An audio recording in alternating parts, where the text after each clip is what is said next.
The town of Millbrook sits nestled in a valley between two modest mountains in western Pennsylvania. Once a thriving manufacturing hub, the closure of the Millbrook Steelworks in 2017 left the community struggling with unemployment, declining property values, and a growing opioid problem. Yet despite these challenges, the residents maintain a fierce pride in their town's century-old traditions and tight-knit community. "Everyone knows everyone here," says Diane Fletcher, who runs the Main Street Diner where both Nathan and Elaine Caldwell were regular customers. The Caldwells were just like anybody else normal folks, you know? Nathan always ordered the Denver omelet, no tomatoes. Elaine liked our blueberry pancakes. She pauses, wiping down the counter with unnecessary vigor. "If you'd told me what he was going to do, I would have said you were crazy." The Caldwell home on Maple Avenue was unremarkable, a two-story colonial with fading blue paint and white trim, built in the 1980s during a brief economic upturn. Inside, family photos lined the hallway. Nathan and Elaine's wedding day, their daughter Miranda's high school graduation, family vacations to the Jersey Shore. By all outward appearances, they were the quintessential small-town American family. Nathan Caldwell had worked as an insurance adjuster at Reliable Insurance for 15 years. His colleagues described him as methodical, reserved, and occasionally pedantic about details, traits that served him well professionally. "Nathan was the guy you wanted handling your claim if you were legitimately owed money," says his former supervisor, Robert Jenkins. "He knew every policy inside and out, but if you were trying to get one over on the company, he'd catch it every time. He had this almost obsessive attention to detail." Elaine taught third grade at Millbrook Elementary for over a decade. Parents and colleagues unanimously praised her patience and creativity in the classroom. "Mrs. Caldwell was everyone's favorite teacher," recalls Amanda Winters, principal at Millbrook Elementary. "She turned her classroom into different themes each month: a rainforest, outer space, underwater world. The kids adored her." Winters stops, visibly emotional. "When we found out what happened, we just couldn't process it. There were no signs anything was wrong. But beneath this veneer of normalcy, the Caldwell marriage had begun to fracture. Financial records would later reveal that Nathan had accumulated over $87,000 in gambling debts, losses from online poker sites and weekend trips to casinos in Pittsburgh that he had carefully concealed from Elaine credit card statements showed cash advances, missed payments, and growing balances across 6 different cards. "He was good at hiding it," says Detective Sarah Harding, who would later lead the investigation. "He had a separate P.O. box for the bills. He'd intercept mail. He created a whole separate email account for gambling sites. Classic signs of addiction behaviors." As Nathan's financial situation deteriorated, his interest in Elaine's life insurance policy intensified. 3 months before the incident, he increased her coverage from $250,000 to $1.50 million, a change that initially raised no red flags given his profession and familiarity with insurance products. "Working in insurance, he knew exactly how to make it look routine," explains Detective Harding. "He claimed they were doing estate planning, getting their affairs in order, normal couple stuff. But we now know he was already planning everything."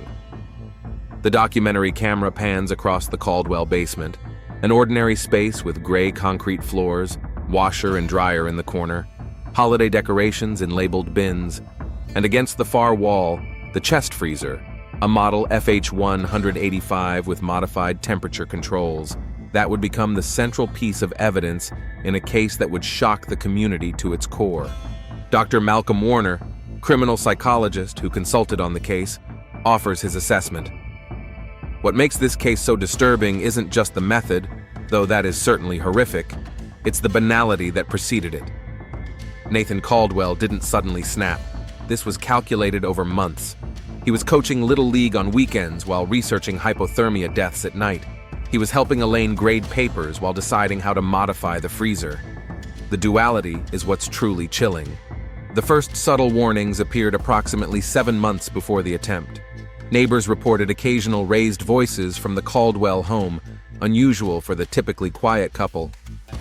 Elaine began declining social invitations, explaining she was just tired lately. Her sister Jennifer, who lives 2 hours away in Pittsburgh, noticed increasing isolation. "Elaine used to call me at least twice a week," Jennifer says. Then it became once a week, then every other week. When I'd ask if everything was okay, she'd say Nathan was just stressed about work. I should have pushed harder. She looks away from the camera. I keep asking myself what I missed. Meanwhile, Nathan's behavior took on increasingly controlling patterns. Bank records show he removed Elaine's name from their joint checking account.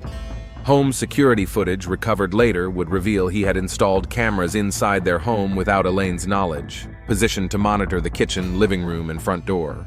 Elaine's medical records from this period show 3 visits to her primary care physician for unexplained symptoms: persistent fatigue, occasional dizziness, and memory lapses. Her doctor prescribed iron supplements for suspected anemia.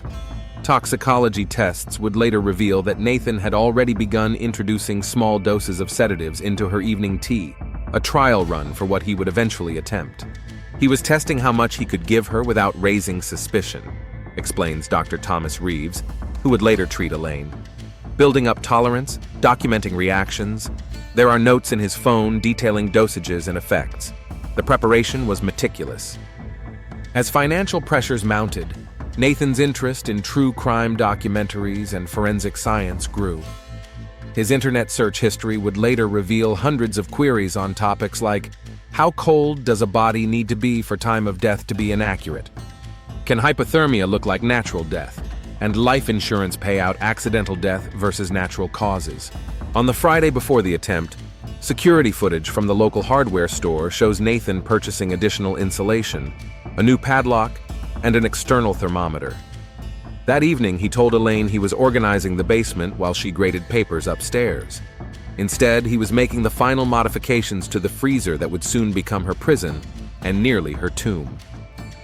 A freezer is designed to preserve, not to kill, explains Dr. Emily Lawson, forensic engineer who examined the modified chest freezer for the prosecution.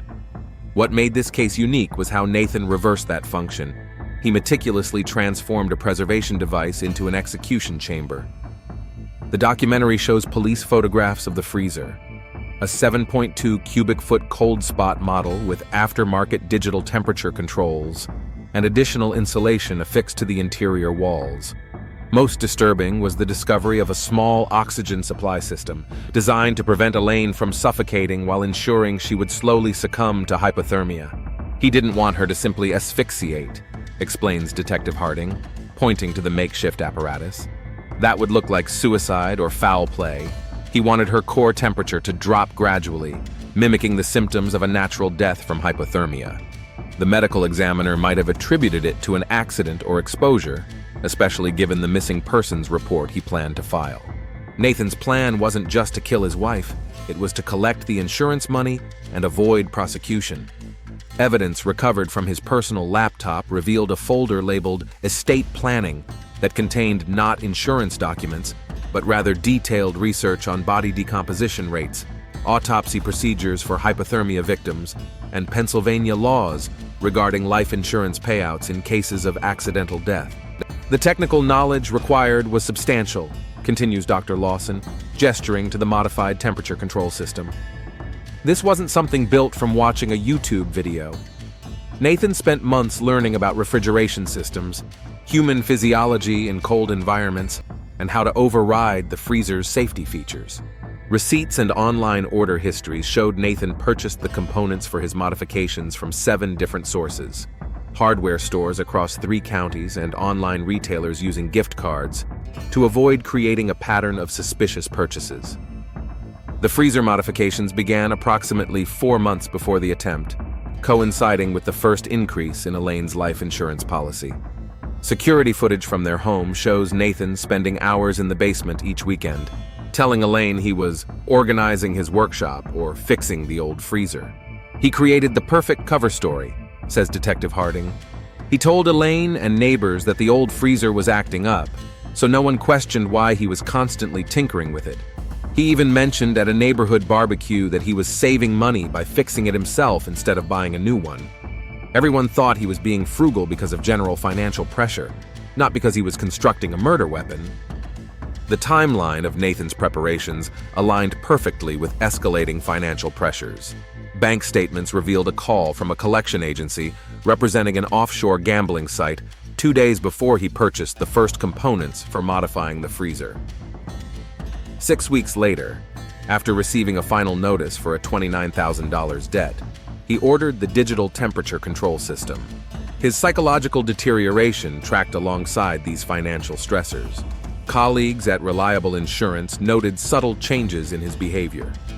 He'd always been detail-oriented, but it became something else entirely, recalls Meredith Simmons, who shared an office with Nathan. He'd checked the same claim documents 5-6 times. He started keeping his computer screen angled away from the door. Once, I came in early and found him sleeping at his desk. He claimed he was working late, but now I wonder if he couldn't face going home, facing what he was planning. As Nathan's preparations progressed, so did his efforts to isolate and control Elaine's cell phone records show he began texting her multiple times daily, requesting her whereabouts and photos to prove where she was. He installed a tracking app on her phone, disguised as a fitness application, that logged her location every 30 minutes.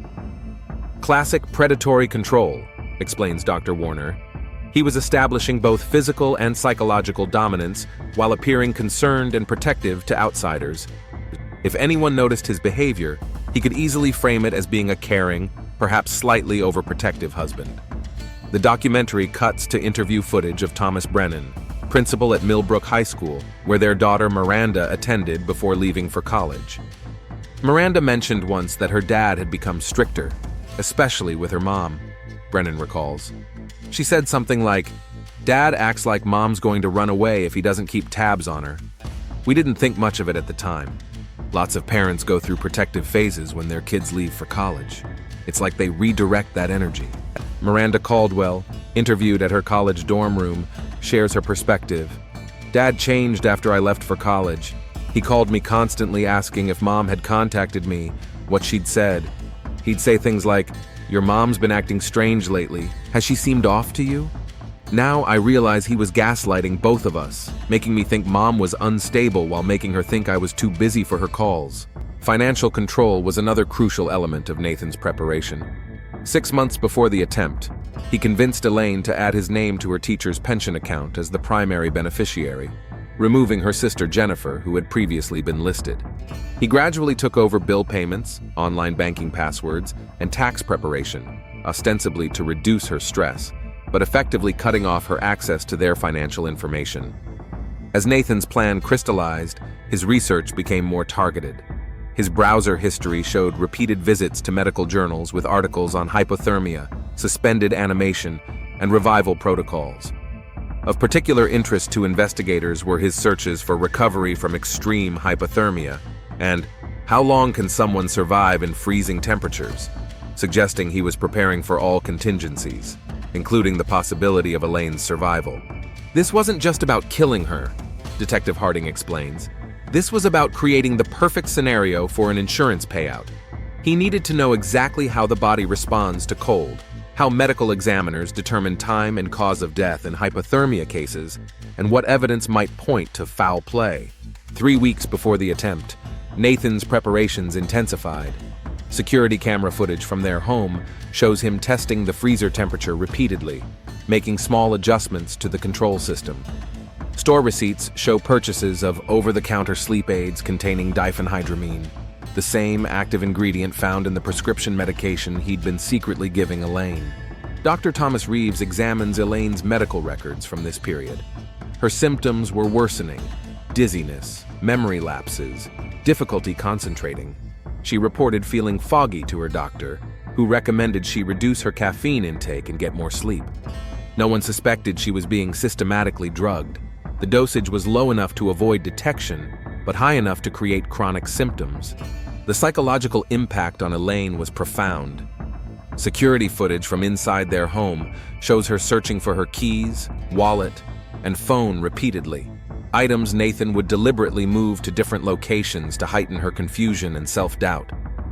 He was inducing a state called learned helplessness, explains Dr. Warner.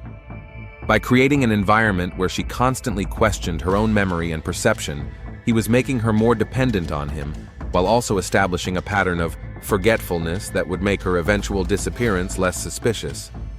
"She's been so absent-minded lately," would become his explanation when reporting her missing.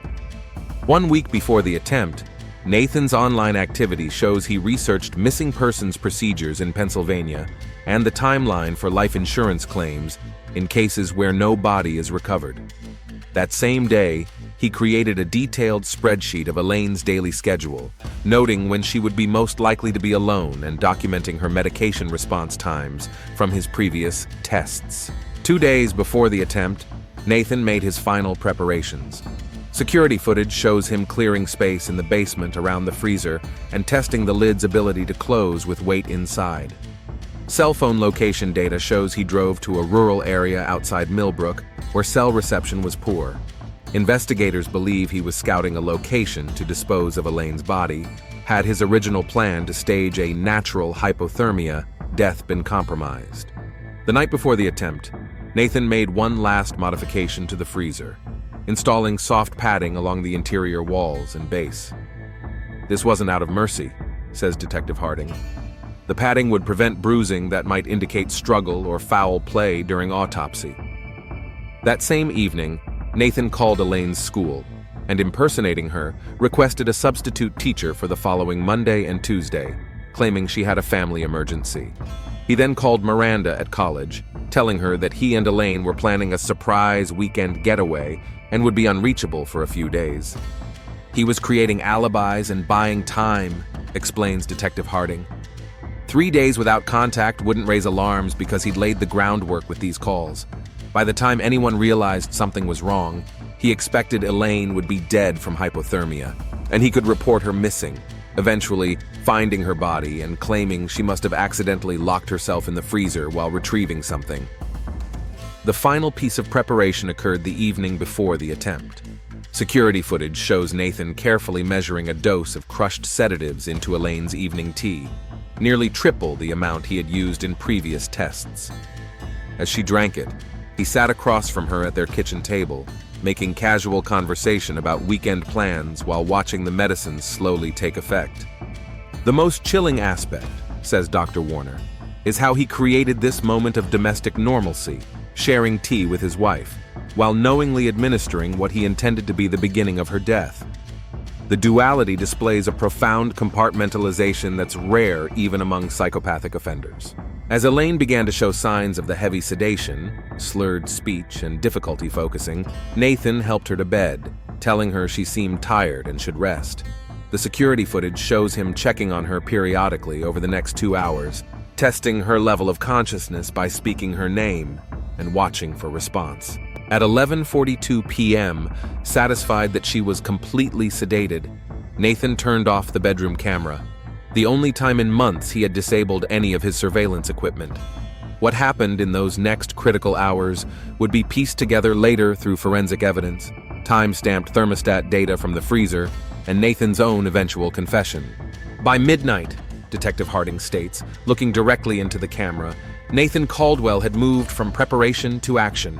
After months of planning, the attempt on Elaine's life had begun. The security footage from the Caldwell home resumes at 6:04 a.m. on Saturday.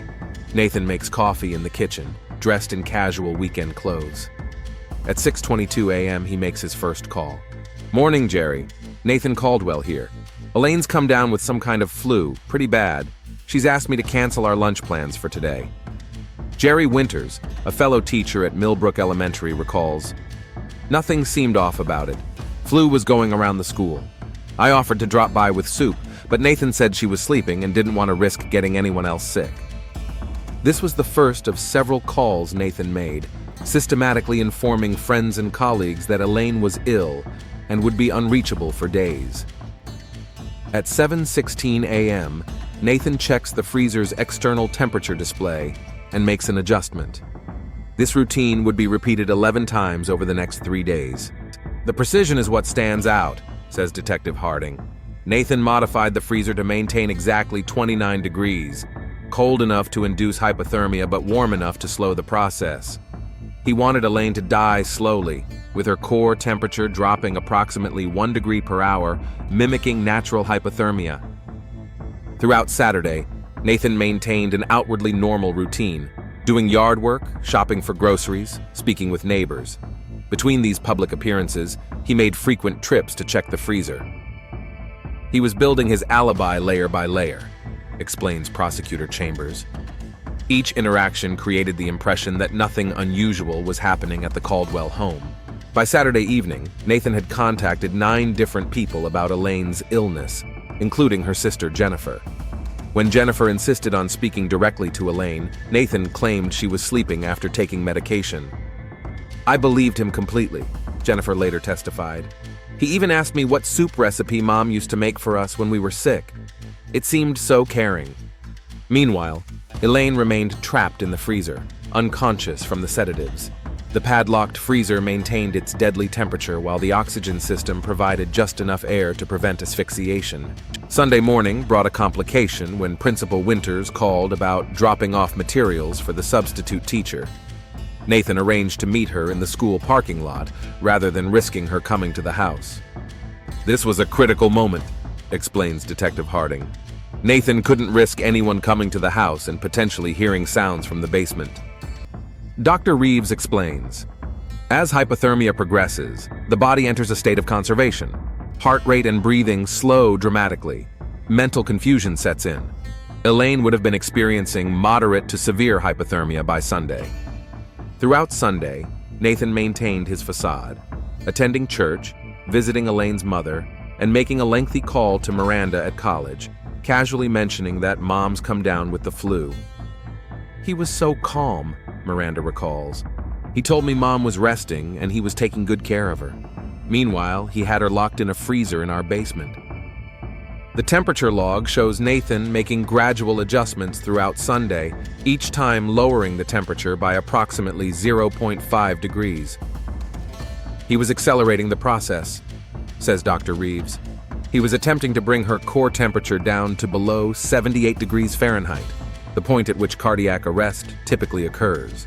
Monday marked day 3 of Nathan's plan.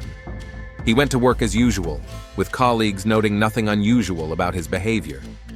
During his lunch break, he visited the bank to verify beneficiary information on their joint accounts. After work, he purchased flowers and cold medicine, further evidence of his caring husband persona. Monday evening, Nathan made a significant change. At 6:17 p.m., he adjusted the freezer temperature to 20 degrees, a substantial drop experts believe was intended to ensure Elaine would not survive the night. "This was the point of no return," explains Detective Harding. Nathan had planned to discover Elaine the following morning, report finding his wife unresponsive, and play the devastated husband. That night, Nathan made his final preparations, checking the freezer one last time at 11:12 p.m. before setting the home alarm and going to bed. "Everything was in place," says Detective Harding. Nathan Caldwell went to sleep believing he had successfully executed a perfect murder. Then came the unexpected. At 2:17 a.m., exterior cameras capture headlights pulling into the driveway. It was Miranda Caldwell returning home unannounced. "I decided to surprise my parents by coming home to check on Mom," Miranda explains. "My group project had finished early, and I figured since she'd been sick, it would cheer her up." The footage shows Miranda entering at 2:21 a.m. and heading upstairs. Minutes later, she returns downstairs, searching for her mother. "I went to their bedroom, but only Dad was there," Miranda continues. "When I asked where Mom was, he said she must be in the guest room because her flu was worse, but she wasn't there either." At 2:37 a.m., Miranda heads toward the basement door with Nathan following, attempting to stop her. The home's audio system captured a scream at 2:39 a.m., followed by Nathan shouting, "Miranda, wait!" and sounds of a struggle. At 2:42 a.m., the cameras show Miranda running from the house to her car, dialing 911 at 2:43 a.m. Miranda's call, "I need help! My mom! My dad put her in the freezer! She's in the freezer in our basement! Please hurry! I don't know if she's alive!" Police arrived at 2:51 a.m., encountering Nathan attempting to leave with a packed bag. Body cameras capture his arrest and the discovery of Elaine, unconscious, severely hypothermic but miraculously alive. Her core temperature was 82 degrees Fahrenheit, explains Dr. Reeves. That's incompatible with life under normal circumstances. The fact that she had a detectable pulse was nothing short of miraculous. Nathan's first words upon arrest. She wasn't supposed to be home. Miranda wasn't supposed to be home until next weekend. As paramedics rushed Elaine to the hospital, Nathan's meticulously executed plan had unraveled by the one factor he couldn't control: a daughter's concern for her mother. The ambulance transporting Elaine Caldwell arrived at Millbrook General Hospital at 3:07 a.m. on Tuesday morning.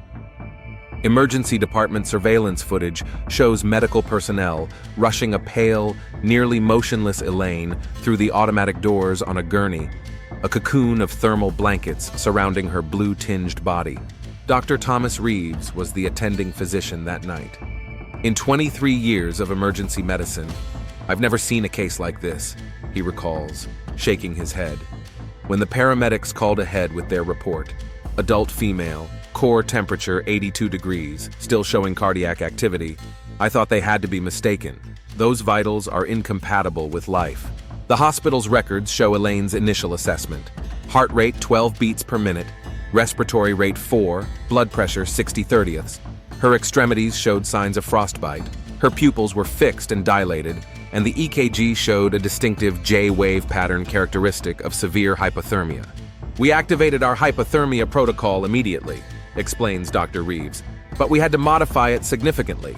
Most hypothermia cases we see are outdoor exposures: hunters, hikers caught in storms, elderly individuals who've fallen outside in winter.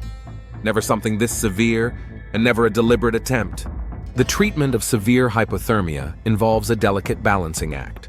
Warming a patient too quickly can cause rewarming shock as cold blood from the extremities returns to the core, potentially stopping the heart. But moving too slowly risks organ failure and brain damage from prolonged lack of circulation. The first 30 minutes were critical, says Emma Chen, the ICU nurse who took the lead on Elaine's case. We had to establish central venous access to begin core rewarming, but her veins were so constricted from the cold, it took multiple attempts.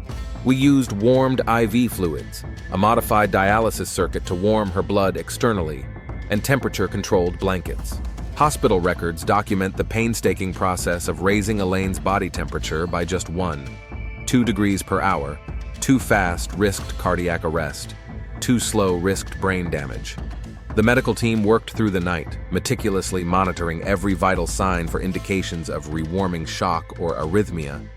By 8 a.m., 6 hours after her arrival, Elaine's core temperature had reached 90 degrees. Her heartbeat had strengthened to 40 beats per minute, but she remained unconscious on a ventilator. We were cautiously optimistic, Dr. Reeves says. Her body was responding to treatment, but the neurological damage was our greatest concern.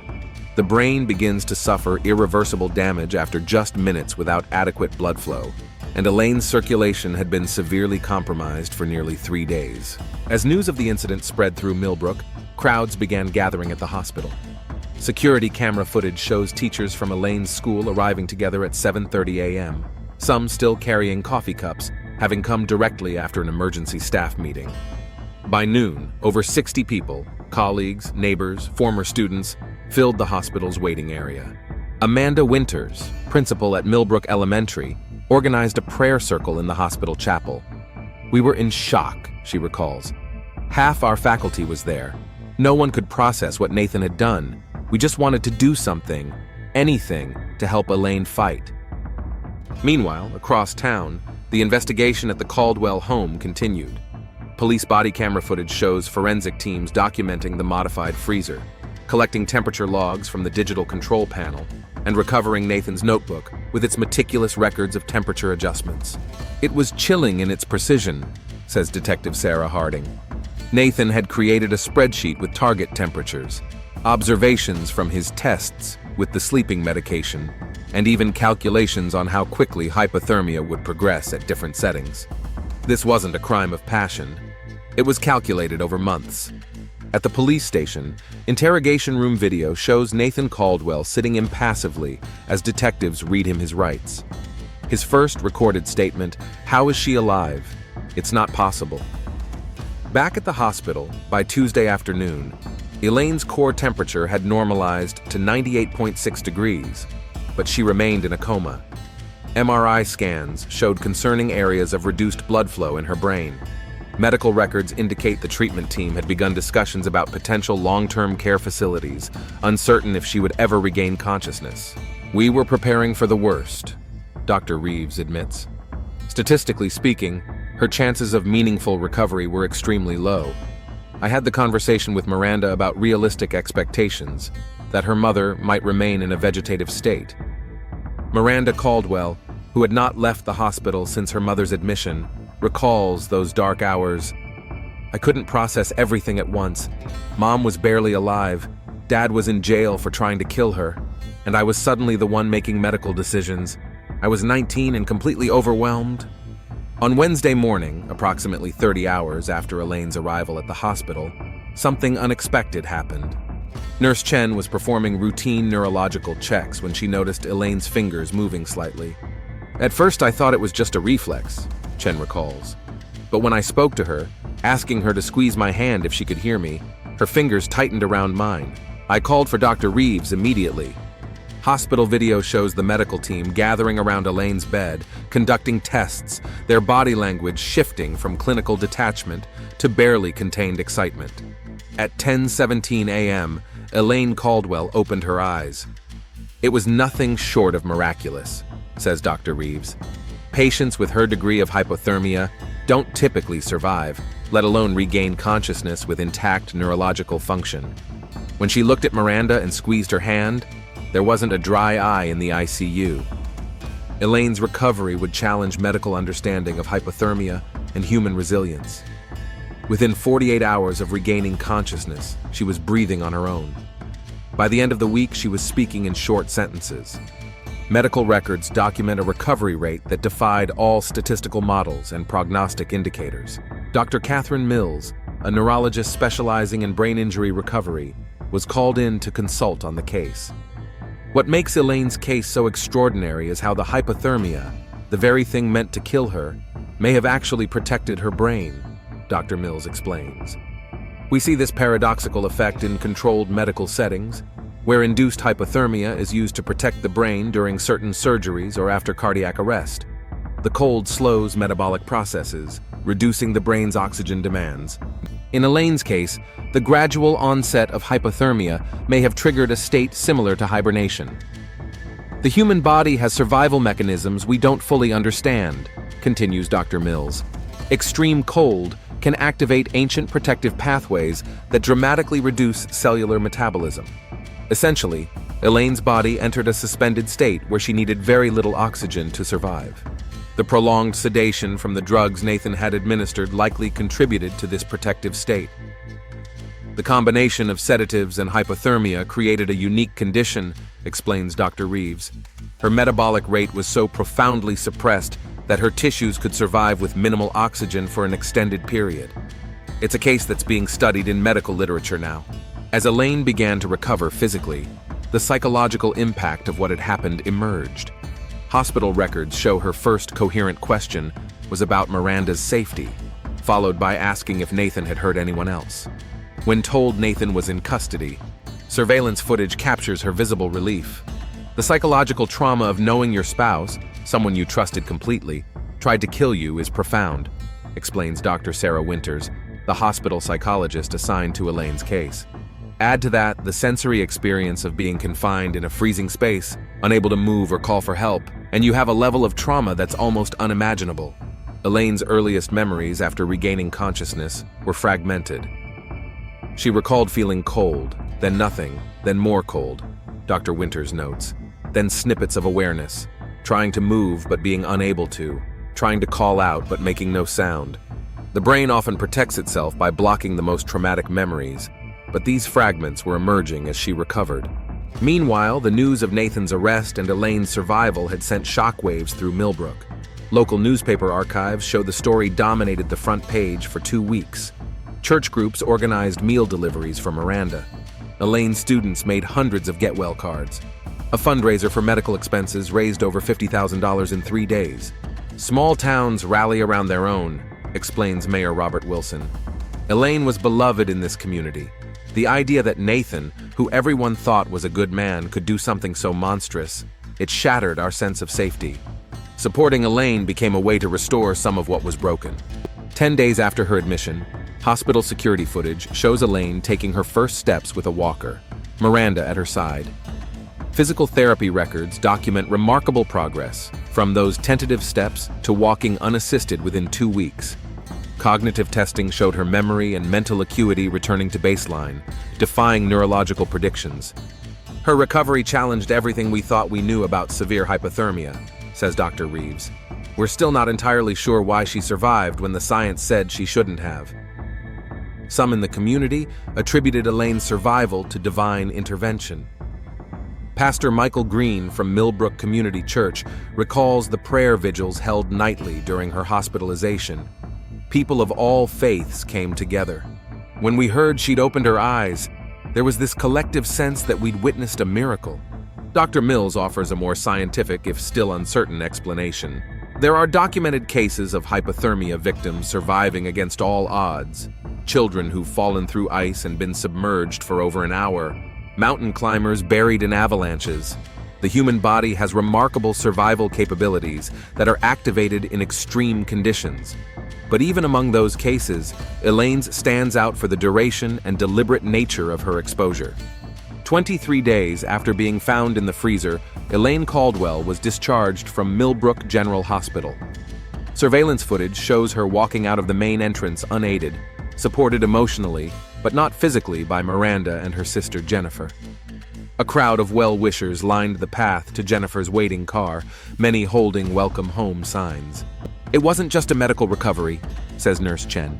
It was a triumph of the human spirit. Elaine faced the darkest possible betrayal and emerged with her dignity and strength intact. She's the strongest person I've ever met. While Elaine returned to her sister's home in Pittsburgh to continue her recovery, Nathan Caldwell remained in the Millbrook County Jail awaiting trial. Jail records show he maintained a stoic demeanor, speaking little and accepting no visitors except his court-appointed attorney. The most chilling aspect was his continued disbelief that she had survived, recalls Detective Harding.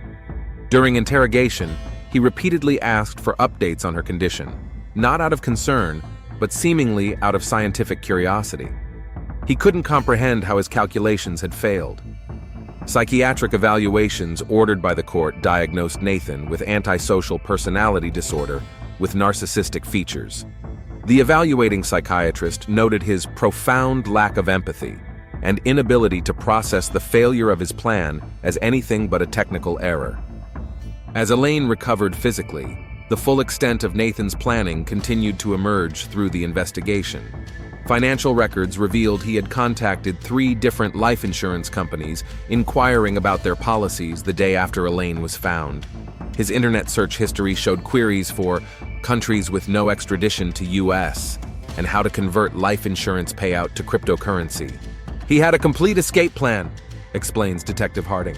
A passport in a different name, cash reserves we're still tracking down, and communication with property agents in non-extradition countries. If Miranda hadn't come home that night, and if Elaine had died as he planned, we believe Nathan Caldwell would have disappeared with the insurance money within weeks, leaving no trace. Instead, he faced a preliminary hearing where the evidence of his methodical planning was presented. Court transcripts show the judge's comments at the conclusion. In 20 years on the bench, I have rarely seen a crime combining such calculated cruelty with such technical precision. The defendant's apparent indifference to the suffering he caused only compounds the horror of his actions. As this chapter of the documentary concludes, we see recent footage of Elaine Caldwell, 6 months after her hospitalization, standing at a podium addressing a conference on domestic violence.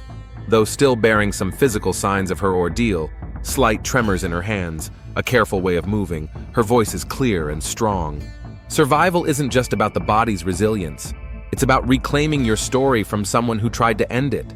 My husband didn't just try to take my life. He tried to take my narrative, to define how I would be remembered. By surviving, I took it back. And by speaking today, I hope to help others take theirs back too.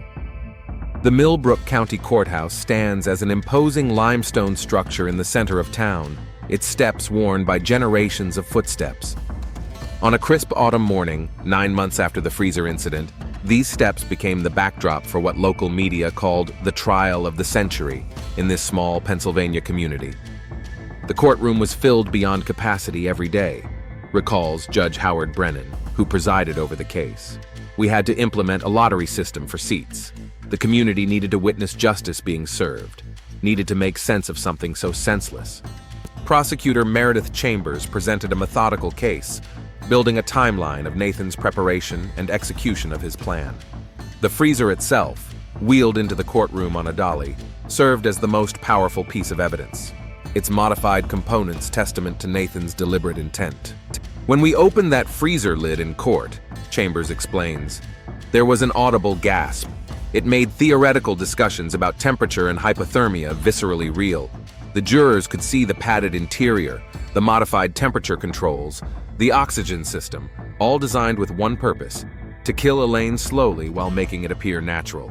Nathan's defense initially pursued an insanity plea, but psychiatric evaluations undermined this strategy. His attorney pivoted to arguing diminished capacity due to gambling addiction and financial stress, a defense that gained little traction with jurors. The trial's most powerful moment came when Elaine took the stand. Courthouse security footage shows her entering the courtroom, pausing momentarily when she sees Nathan, then walking steadily to the witness box. I remember the cold, court transcripts record her testimony. Not at first, the drugs he gave me took care of that. But later, there were moments of awareness, trying to move but not being able to, trying to scream but having no voice, and knowing, in those brief moments of consciousness, that the person who put me there was the person who had promised to love me. The jury deliberated for just 4 hours before returning with a guilty verdict on all counts: attempted murder in the first degree, kidnapping, assault with intent to kill, and reckless endangerment. 2 weeks later, Judge Brennan sentenced Nathan Caldwell to 40 years to life in prison. No sentence can truly address the calculated cruelty displayed in this case. The sentencing transcript records Judge Brennan stating, Mr. Caldwell not only attempted to end his wife's life, but did so in a manner designed to maximize her suffering while minimizing his culpability. This court can only hope to ensure he never has the opportunity to harm another person again. Nathan Caldwell showed no visible reaction to his sentence. His only statement to the court, I still don't understand how she survived. It should have been scientifically impossible.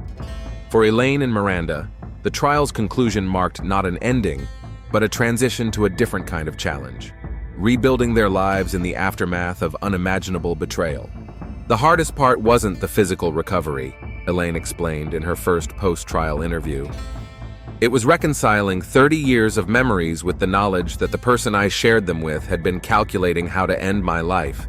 Every anniversary, every vacation photo, every moment I thought we were building something together, all of it called into question.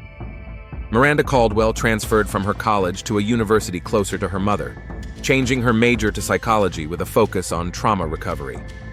I lost both parents in different ways, she reflects, one to prison, one to recovery. My entire understanding of my childhood had to be re-examined. The Caldwell home on Maple Avenue was sold, the proceeds placed in a trust for Miranda's education. Elaine chose not to return to Millbrook permanently, instead accepting a teaching position at an elementary school in Pittsburgh near her sister Jennifer's home. Some memories can't be reclaimed, she explains. Millbrook will always be the place where my husband tried to kill me. The community was wonderful, supportive beyond anything I could have imagined. But I needed a fresh start. The case had broader implications beyond the Caldwell family. Millbrook General Hospital developed new protocols for treating extreme hypothermia cases, with Dr. Reeves publishing a medical paper detailing Elaine's unprecedented recovery. The Millbrook Police Department expanded its domestic violence training, with Detective Harding creating a program focused on recognizing subtle signs of coercive control. Nathan didn't fit the profile people expect for domestic abusers, explains Detective Harding. No history of violence, respected in the community, seemingly devoted. But in retrospect, the control patterns were there. Financial isolation, surveillance, gaslighting. We just didn't recognize them until it was almost too late. Meanwhile, Nathan Caldwell began serving his sentence at Western State Correctional Facility. Prison records show him as a model inmate who rarely speaks to others, spending most of his time reading scientific journals in the prison library. His only regular correspondence is with a criminology professor studying premeditated domestic homicide attempts. 2 years after the trial, Elaine Caldwell established the New Beginnings Foundation, a non-profit organization providing resources for survivors of intimate partner violence. The foundation's first initiative, funding home security systems for individuals leaving abusive relationships. The freezer was in our basement for months before he used it, Elaine explains. Safety isn't just about escaping, it's about being able to recognize danger before it becomes deadly. The documentary concludes with footage of Elaine in her new classroom in Pittsburgh, surrounded by third graders working on art projects. The walls are decorated with student work and colorful posters. Nothing in this warm, vibrant space hints at what she endured. People ask if I'm back to normal, she says, looking directly into the camera. There is no back after something like this. There's only forward. I'm not the same person I was before Nathan put me in that freezer.